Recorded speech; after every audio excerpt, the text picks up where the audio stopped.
Church and politics. I have since changed the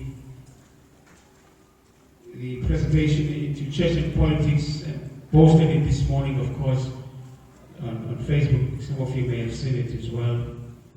And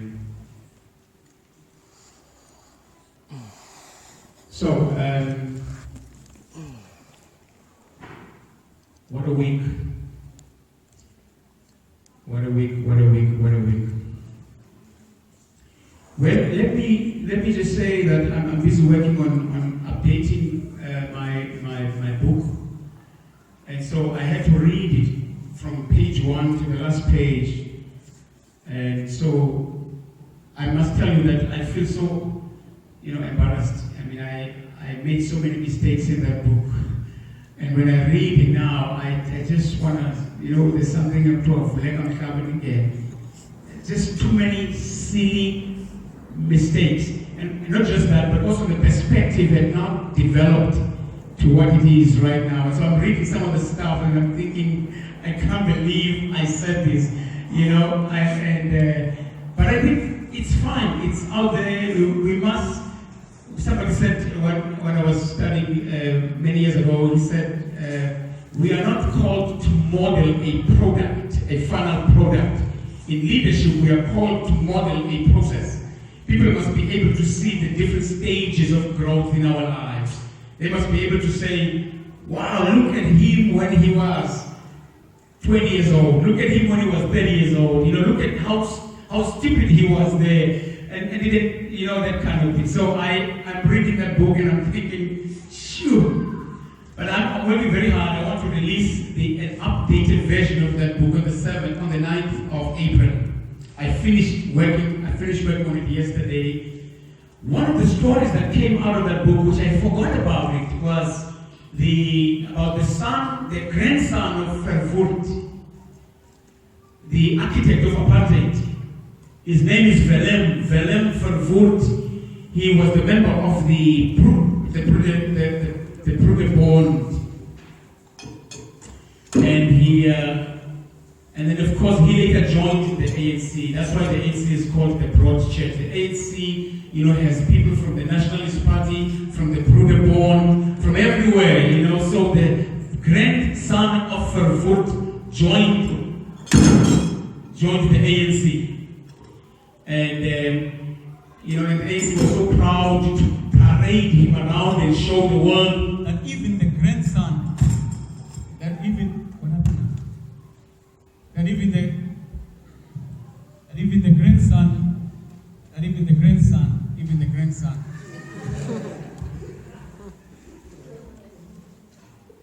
the grandson, something just died. I don't know what it is.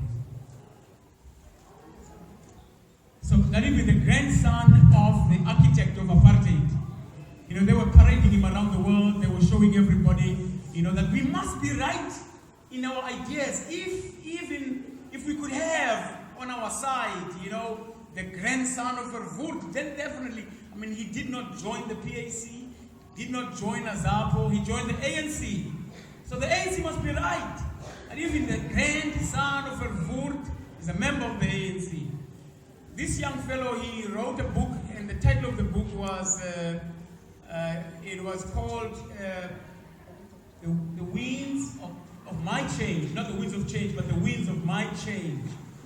And so he wrote the book and made a lot of money. Made a lot of money. I think you gave me the book, right? No? But you gave me so many books, I don't even know which book you gave me. Now, he wrote the book and made a lot of money out of it. And then left the country. He's somewhere in the US, I think, now, and he's, since parted ways with the ANC. But when it was convenient, it's amazing. You can oppress people and then write a story about them and be rich out of it. I mean, what does that say about us? We're so gullible and so susceptible that it's frightening. It's really, really frightening.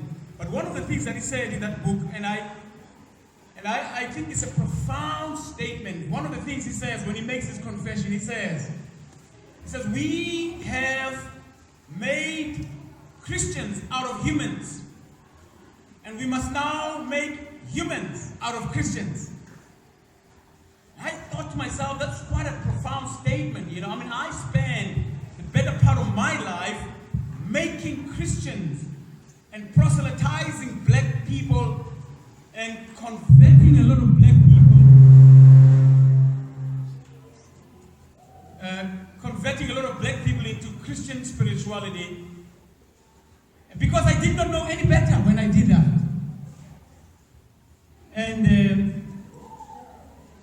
And I want to spend the rest of my life now, making and converting Christians into humans again. And of course, every time I try to do that, if I meet some of the Christians that I have converted, some of the humans I converted into Christians, and I come to them, I said, please give me an opportunity. I want you to convert you now back into humans. They run away from me. I've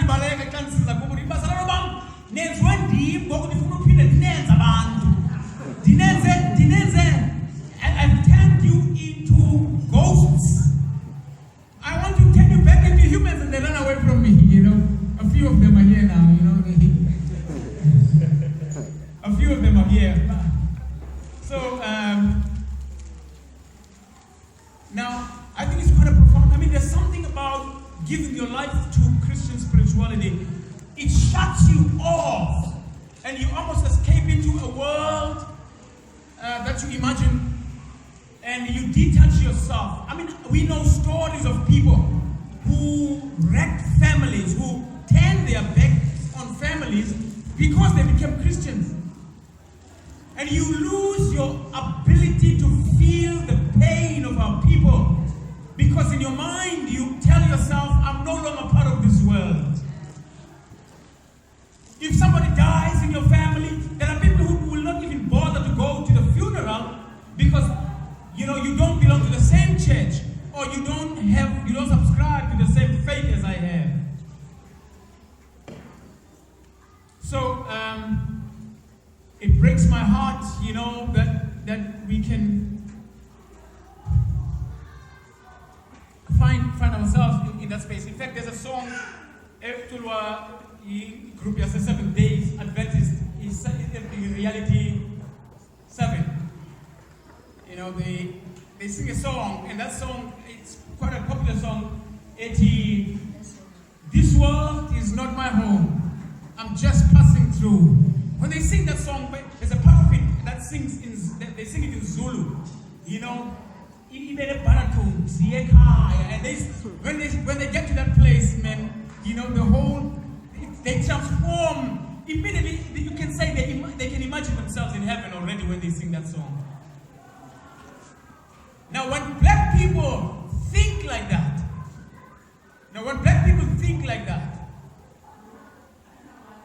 then it means we are in trouble. Then it means we are in trouble. And so we've got to find a way. We've got to find a way to come back from being Christians into being humans. We've got to be able to go back to being human again. And that's what we lost. We lost being human. And so technology is throwing me off. Now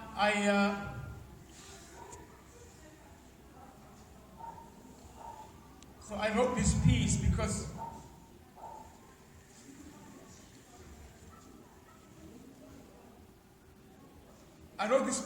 it reminds me of how I spent the last almost 20 years of my life. If there was a zealot in this world, I was that kind of a zealot. I would not go into a public transport and leave that public transport without preaching the gospel. I remember in my days in Port Elizabeth, I would literally go to town and find an open space, a marketplace, and I would just stand there, And so I wanted to be the next Jimmy Swaggart, the next Billy Graham, and that message resonates with black people. You know, when you say, I'm a visitor here, this is not my home. You give up the question of the politics of the land, you give them up.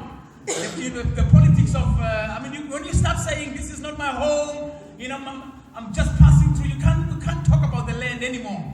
You basically resign yourself in some mansion in heaven someday, and you say, they must take everything because I have the streets of gold waiting for me. But you do not know that the people you're talking to, they own the gold here, and they're also praying the same prayer. Where you're going to meet them there, also walking the streets of gold. And they might even have a bigger share right there. So we have been so confused, and so, I tell you, and so you can't blame Marx when he says religion is the opium. It is the drug for the poor. It numbs your brain. It takes you into a world where you can forget about your problems. And so we must come back now and make Christians human again. Make Christians human again. So, as I said, when the oppressed think like that, they will never take up the cause of justice. When the oppressed think that they have another home, they will never take up the fight for justice. So Christians are aliens. They are foreigners. If you went to church this morning, you'll be lucky if there was any mention of the winds of change that are blowing around our country today. I doubt very much if any one of us were to go to church, there would be any mention of what's going on in the country right now from the pulpit. Maybe people would have their conversation in the parking, but once they walk into the church space, they start whispering, and they almost suspend their mind. They leave it at the door, and when they enter the space, they escape into another world. And maybe only somebody will be closing in prayer, and then would touch a little bit.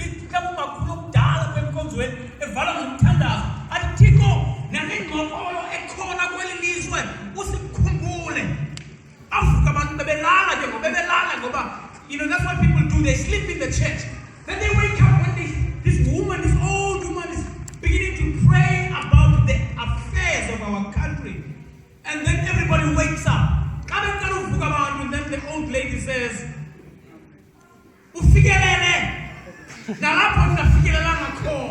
Amen. Only when people were beginning to be interested, because that prayer now begins to talk about them, talk about their lives. So we are in trouble because of that. And I want to make an argument here today that the only relevant theology for black people is public theology. We cannot talk about anything in the space that we find ourselves other than what that which is public, because that which is public is also private. Whatever happens out there affects our lives in here. What goes around comes around. So there's no such a thing as a private and personal spirituality for black people. In fact, it's a contradiction in terms. Because for black people, you only have public shame, nothing but public shame. And therefore, there's no such a thing as a spirituality of personal spirituality or private spirituality. The only relevant spirituality for black people is public theology. And we are making a claim in this place as well that the only authentic spirituality is a spirituality of lament and protest for black people. It's important for us to grasp these concepts because we've got to be able to understand what are we doing and why we do what we do. We're redefining ourselves in this space. And so we have to hold on to these concepts. Now let me also say that it's important for us to have a different view. We do have our guiding political theory that helps us. You see, I'm almost 50 years old next year, and I'm losing my sight already. I mean, if I'm reading something now, I must move. I must sort of put my phone at a distance. You know, I'm having what they call what is that?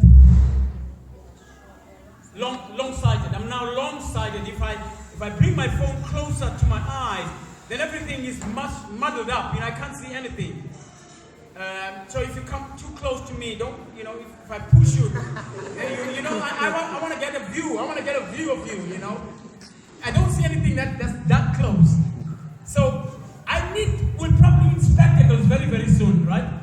And so spectacles will help me to, you know, I'm going to be one of those people who put their spectacles right here. You know, you look over your spectacles, and, you know, when you talk to people, but if you start reading, then, you know, that kind of thing. So we all have to put on our spectacles for us to be able to look at what is going on around us. And our spectacles come to us in the form of our political theory.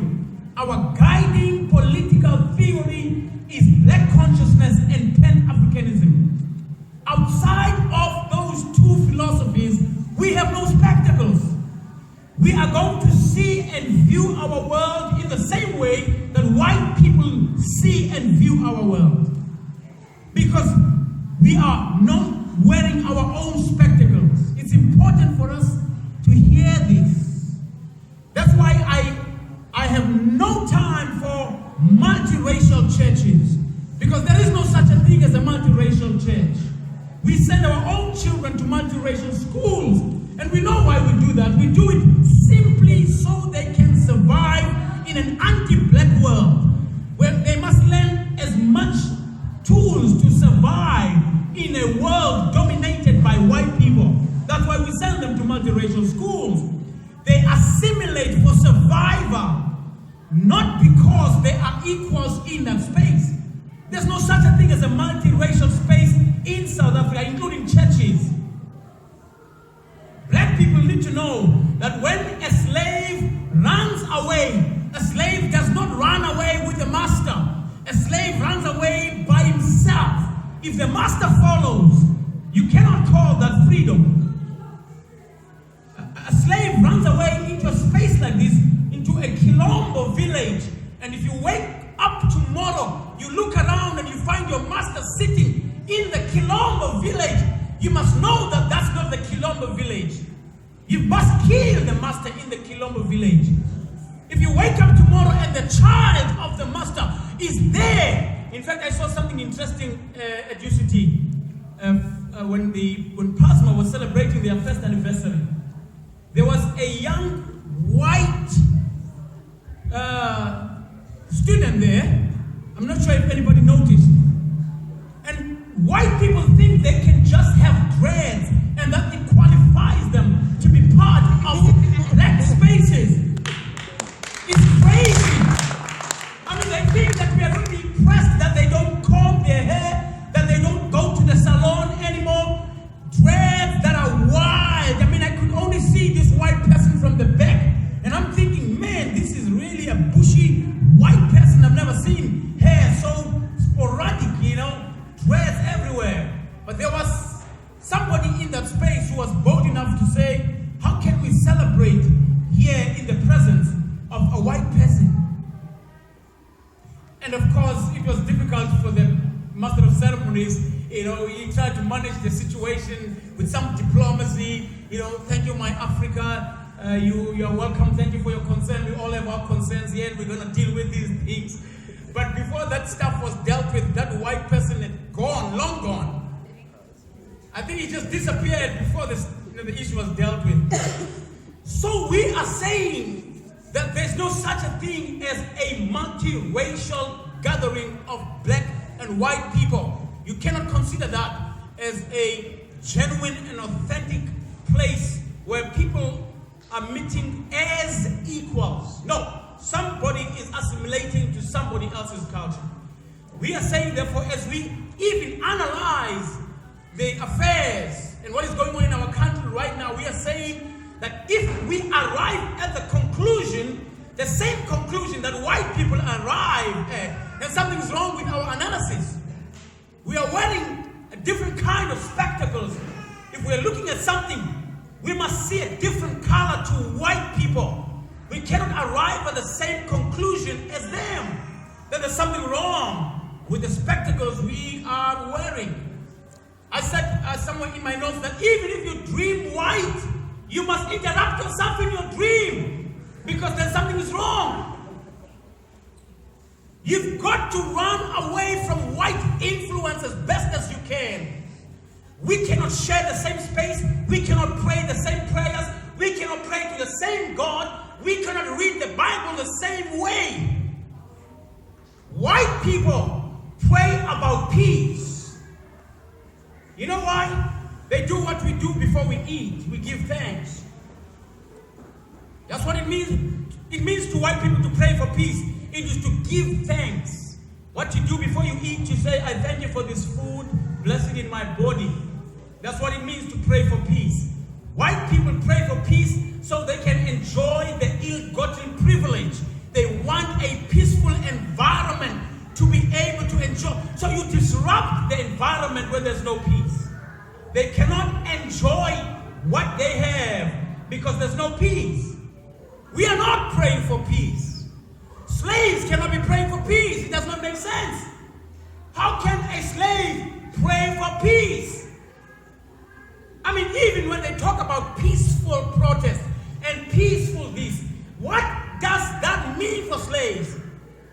There cannot be peace without justice. We are praying for justice. We are hoping for justice. And therefore we cannot be praying the same prayers with white people. When that happens, you must know that we've lost ourselves. We've lost the battle. So this is important for us to establish right now, right here, that we do not want the same things. We do not want the same things. They want human rights. No, we do not want human rights. We want everything. Tomorrow, they call it Human Rights Day. The ANC calls it some Human Rights Day. It is not Human Rights Day tomorrow. It is Sharpeville and Langa Massacre Day. That's what it is tomorrow. Tomorrow, it is not a commemoration of people who lost their rights. It is a commemoration of people who lost their lives. Black people were gunned down at Sharpeville and at Langa. We are not commemorating people who lost their rights. So be careful of the politics of rights. We are not in the business of rights. We want the end of this world as we know it. It must come to an end. And what we want cannot be given to us. We've said it before. Because what we want cannot be given to us. If it is ever given to us, then you must know it's not it. We are left with only one option. What we want can only be taken. It cannot be given to us. That's why we are in this mess today, because everything that we have has been given to us. They've given us the toilets. They've given us the RDP houses. They've given us everything. And we wake up the next morning, we realize we have slept with the wrong woman. This is the wrong example. This is from the Bible, by the way. You remember the story of Leah and the two women. You remember Jacob, he visits his uncle and he falls in love with this beautiful woman, and so he wants to marry her. So then he's told, listen, the culture and the custom here is that you must first marry the elder woman, the elder sister. I mean, I'm going to justify this thing now, okay? So he wakes up after festivities and celebrations. Everybody is here in the community because there's a wedding, but he wakes up in the morning. She walks in the middle of the night with a veil and he sleeps with her. He wakes up in the morning and he realizes this is not the woman I married. And this is what has happened to us. In the language of Thabo Mbeki, the former president, he says, if we must be honest, and he said these words in Freedom Park when he was celebrating, it's ironical, he was celebrating freedom at Freedom Park. And he says, we must be honest. And he borrows the words from Martin Luther King. He said, democracy has given black people a blank check. And they went to the bank with a blank check and they came back. And it says, no sufficient funds. There's nothing. We want to draw the check. It is signed. It is sealed. Now we go to the bank with the check of democracy. And the teller tells us, there are no sufficient funds. There's not enough water for everybody. Not enough land for everybody.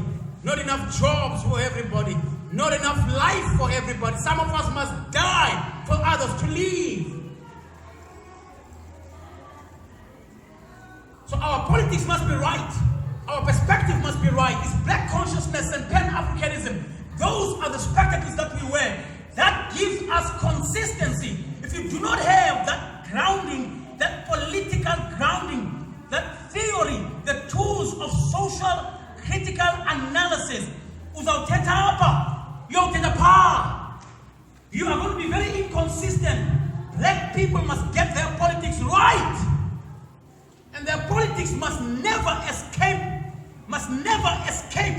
the pillars of power.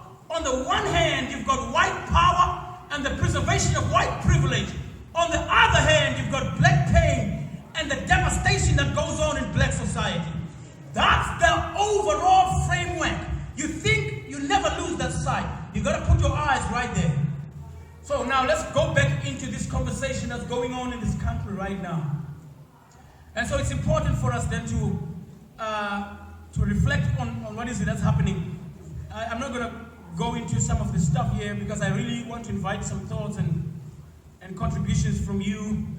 Now, the question that's important to me is that truth is subjective. Truth is what you see. So it's important for us that when people make statements, as we have seen, I said it in my notes, I said this week can be dubbed as the week of gossips or the week of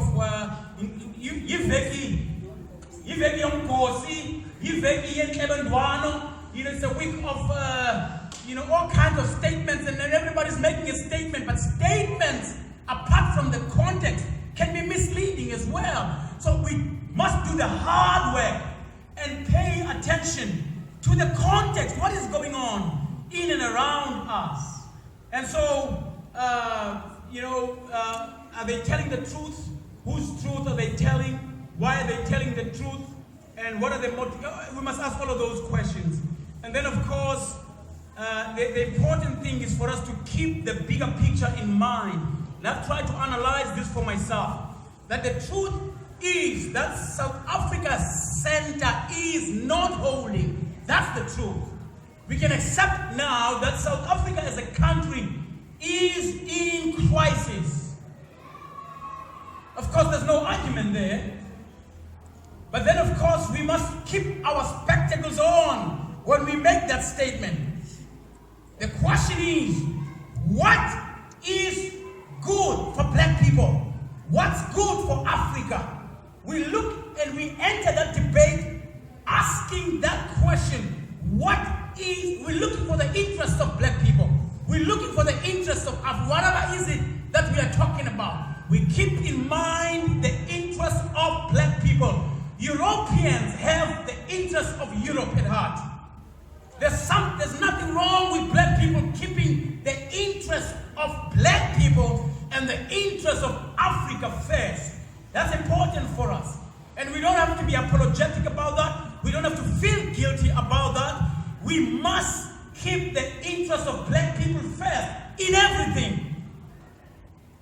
And of course, they're going to make you feel guilty. They're going to say to you, you are racist and all kinds of things. And then they turn around. I mean, in this country, you've got people from Europe. And Europe is not a country. Europe is a continent. White people are from Europe. They are from France. They are from Germany. They are here. They are from England. They are from all parts of Europe. But when they come here, they are a unit and they've got the interests of Europe in mind. They will not fight against each other here. No white person is going to stand up and say, I am a descendant of some French Huguenots, and therefore I hate other white people. I am a descendant of some German blood, and therefore I hate other. No! white people stand together when they have left the shores of Europe because they have the interest of Europe at heart. Now, black people always put other people first, and they think that that means that they are being hospitable, they are being kind to everybody else. Ubuntu, that kind of concept is problematic. Ubuntu must be problematized. We've got to look at that concept in a new way. We cannot enslave ourselves in the name of being hospitable. We owe it to ourselves to look for the interest of black people and the interest of Africa first. That's important for us. So when we come back to the story that's happening in this country now, the issue is, how much are we committed to the whole truth?